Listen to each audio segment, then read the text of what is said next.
I said good afternoon, everybody. I'm from New York, so I need a reply, all right? And I'm going to get one. So listen, what a beautiful day, right? Lois, who was in charge of the weather? Where is she? Where'd she go? Lois, thank you. Let's hear from Lois and her committee. What a great job they did. And I want to thank Renee and Jeff and Tom for all the hospitality you had extended to me my last 3 years coming here. And of course, Valley Brook Country Club and Chris, the general manager, thank you for everything you do for us.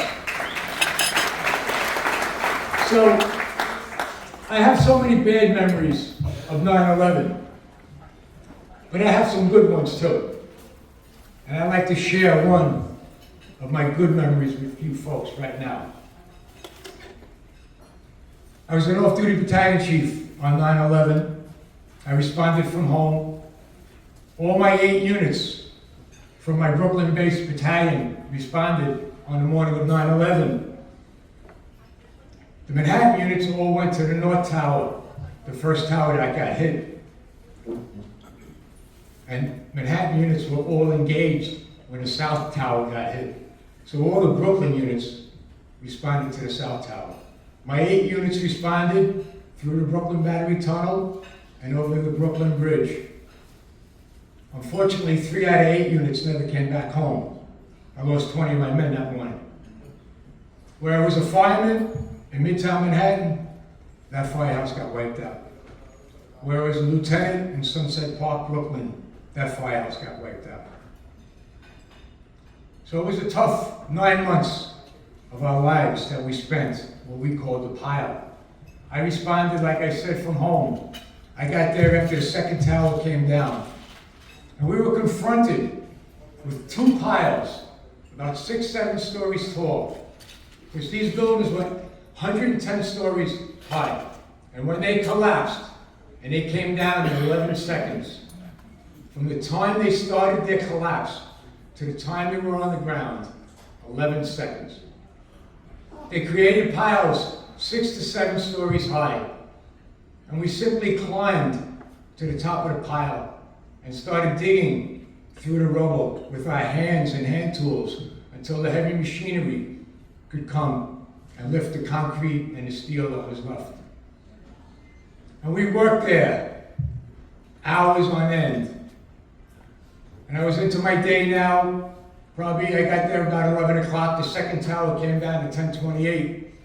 So about 12 midnight, 1 o'clock on September 12th, the fire department just decided to work 24-hour shifts. 24 hours on, 24 hours off. So I was just about to relieve myself because I was due in on Wednesday, 9/12 at 9 o'clock in the morning. And we were exhausted. So I was ready to walk down and get some sleep. And I looked down at the base of the pile, and marching in formation up to my location on a pile was this group of firefighters. And I said to myself, these are not New York City firefighters, because we don't do anything in formation. And they got up to my location, they gave me a big salute, said, "Chief, we're here to help you. What can we do for you?" I just got the goosebumps now, and I had the goosebumps 23 years ago. I hugged the guy, I probably kissed him, so that's what we do in New York. I said, "How'd you get here?" Because I knew they shut down all the air traffic. And where you from? And they told me, small town in Tennessee, Eastern Tennessee, I forget. And they said when they saw the towers get hit, they got into their cars and drove up to New York City to help us in our time of need. Folks, that's the goodness of America. That's the goodness we don't hear about all too often in our papers and in the media. But I saw the goodness of America for my 9 months that we got this pile down to the ground level, about 4.5 months it took us. And then the other 4.5 months we had to dig out the 8-story basements And I saw the goodness of America for those 9 months. So when you hear how bad we are as a country, don't believe it. And I just want to tell you what we do as a foundation, if you don't know by now. And we do a simple thing, folks. We take care of the people that take care of us. Our military men and women that volunteer to go into harm's way to keep us all free and safe so that we can live in the greatest country the world has ever seen.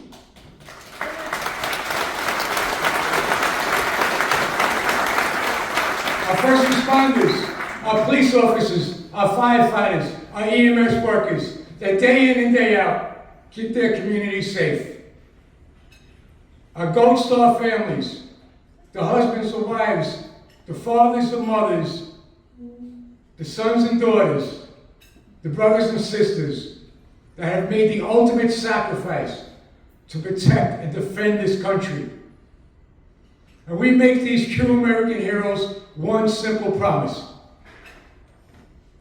that when they kiss their families goodbye, and God forbid they do not come home, or they come home catastrophically injured, the Tunnel to Towers Foundation will be there to either pay off their mortgages for their families or build them a smart home so they can live an independent life with their catastrophic injuries.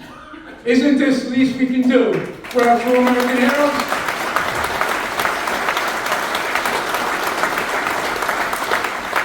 And folks, we ain't done yet.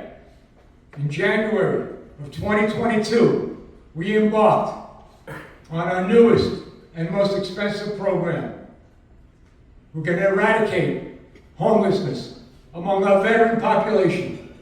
40,000 homeless veterans in this country in January of 2022, and that's a crying shame. Yeah. Yeah.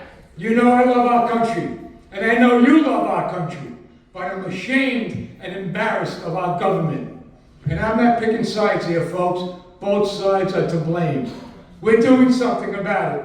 We're renovating hotels all over this great country. On the first floor, we're putting in all the supportive services that these guys need and they deserve. Mental health counseling, drug addiction counseling, alcohol abuse counseling, job training, job placement, anything these guys need, we're going to give it to them.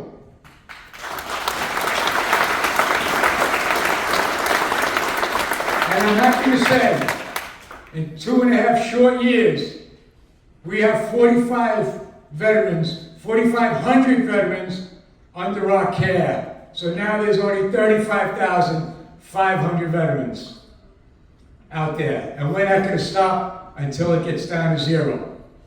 So folks, you see what we do, and you see who we do it for.